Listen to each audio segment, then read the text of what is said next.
natin, pati ng mga nakarang araw, siguro nararapat din po, baka may mga aliases na rin po itong mga witness po. Baka pwede na po silang tawaging kalimot. Kasi parang nakakalimutan nila lahat yung mga ginagawa sa yung mga trabaho nila. So kalimot, hindi ko alam, I don't know. So imposible po yun siguro mangyari kasi ang tagal na po nila sa trabahong yan at for the longest time yan po yung ginagawa nila.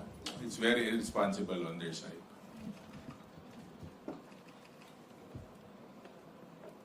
Ang masasabi ko lang dyan, tila ping-pong. Hindi natin alam kung ito ay estratehiya ng depensa. Hindi natin alam kung ito ay estratehiya ng ating hostile witnesses. Pero very glaring na nagkakaroon ng ping-pong, na kung sino nakaupo ay sasabihin niya, hindi niya alam at itutulak niya sa iba.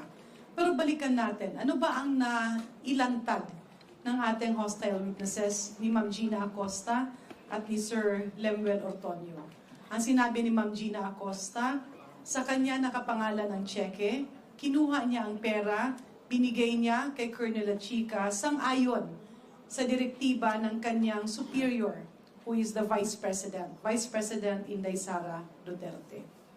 Ang sabi naman ngayon ng Assistant Chief of Staff ni Sir Lemuel Ortonio, may mga pinirmahan siya, alam niyang may pinagkagamitan, ngunit hindi niya alam ang details ng mga ito. Subalit, kung titingnan mo, ang mga posisyon na hinahawakan nila ay napaka-importante. At ito ay hindi basta-bastang situation. Pero ang commonality at ang nakikita natin, hindi pababa, patakilid, pakaliwa o pakanan ang pinupuntahan ng direksyon. Ito ay paakyat sa taas. Ang common factor ng ating mga na-generate na information galing sa ating mga witnesses ay pumupunta sa isang tao. Ang head of agency, ang ating pangalawang Pangulo, ang Vice Presidente ng Pilipinas. Ihalintulad natin na kunyari, si Kong Zia Adjong, noong unang panahon, nung siya ay binata pa, ang daming ang nagkaka-crush sa kanya eh. Kaya ayaw man namin sabihin, pero may asawa na siya at mahal na mahal niya ang kanyang asawa.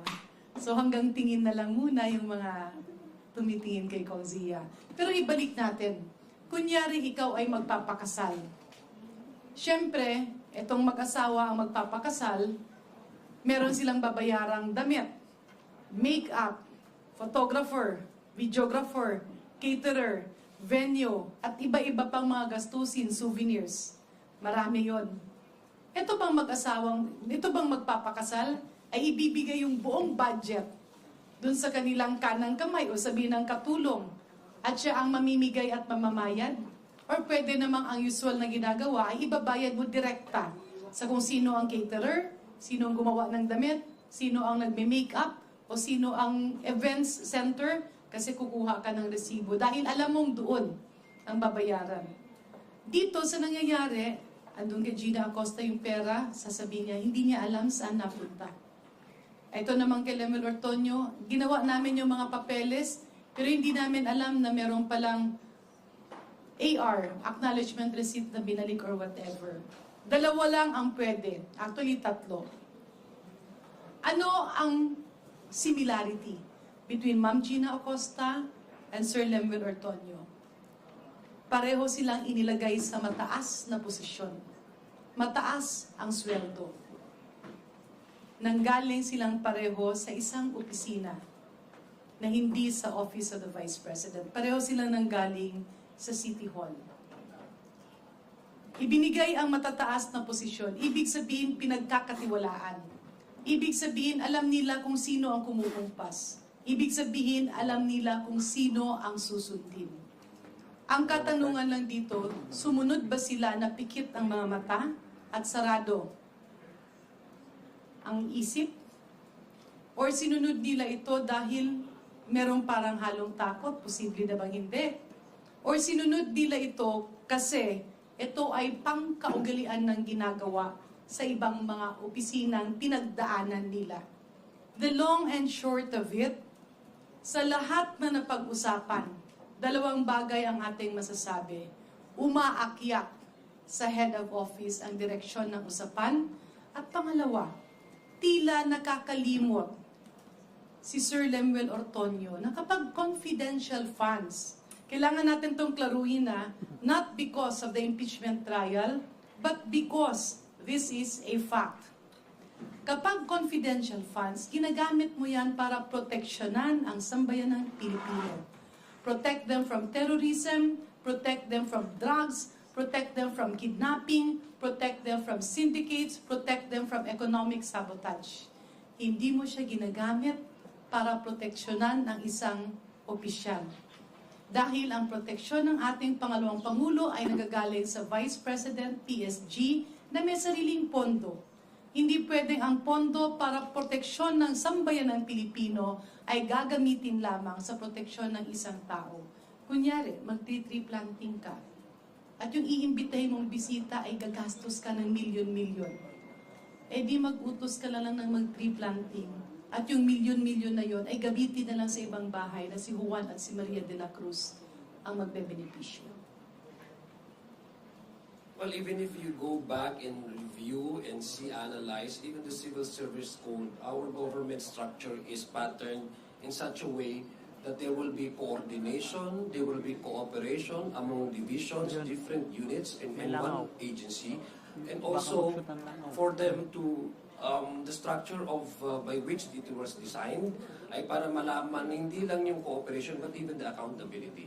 Or parang based on the testimonies of these two witnesses na nakaraan, si Ms. Gina Acosta at si Mr. Portorio, parang ang hirap magtrabaho sa opisina ng Vice President na nakaupo ay si Vice President Sara Duterte. Kasi instead of cooperation, ang rule of the day is secrecy.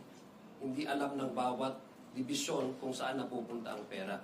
Speak no evil, hear no evil, see no evil. Mukhang yan yung guiding principle sa opisina ng Vice President, no? So again, sa sinasabi po natin, itong si Ms. Gina Acosta at saka si Mr. Ortonio, parang it was not their personal decision to simply surrender part of their mandate to Mr. Lachica, but they were actually told so by the Vice President. It was the Vice President decision that weakens the accountability and weakens the way by which handling of confidential funds, which is supposed to be guided by a very strict joint circular, was collapsed because of the mere instruction, again, not to ask too many questions, not to ask questions, but to simply sign documents, whatever are the documents presented to you, and then to hand it over to a specific person, which is unbundled, not in any way connected administratively, so much more as handling funds of the OVP, in the person of Colonel Lachica. So, kung ako yung personal observation ko, hindi ako naniniwala sa mga template na sagot ni Ms. Gina Acosta tsaka si Mr.